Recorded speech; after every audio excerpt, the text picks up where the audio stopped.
Hello everyone, in this video we are going to see about Git installation. Hope you already aware of basic concepts of Git. If not, I have posted a video URL in the description. Just watch them. With this URL you can download Git. I will be posting this URL in the description. And here you have options to download for Mac, Windows and Linux.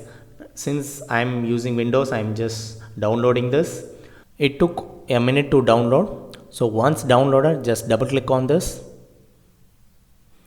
and these are licenses. Just read it or just click on next.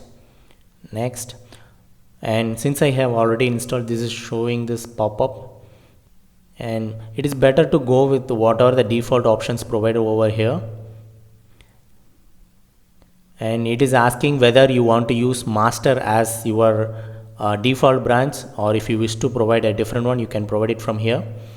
And if you want to use any third-party command prompt, so in case if you have Node.js, then with Node.js also you can access Git commands.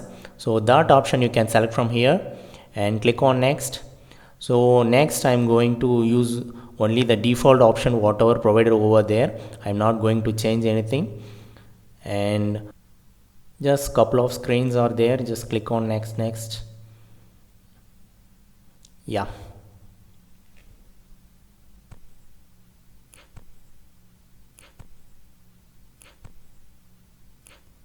it got installed successfully. Let's see what is the version which we have installed now.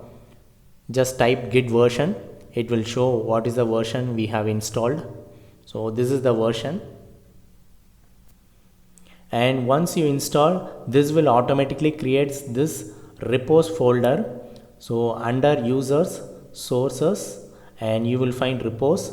So under this only you will create your code and you will push it to Git. So everything it will be under this folder only. So what's next? You need to have a Git repository. So there are various Git providers available in the market. I am going to post two videos. One, how to create a Azure DevOps account and how to push your changes from your local repository into Azure DevOps repository. Next one is similar to this but with another Git provider, which is GitHub. Here I will show how to create a GitHub account and how to push your changes from your local repository into GitHub. So you can watch either of these videos depending upon your choice. Either you want to create your Git account with DevOps or with GitHub, just watch the video. I will be posting the URL in the description and start working on Git. Thank you for watching this video and I request you to subscribe my channel. Bye bye.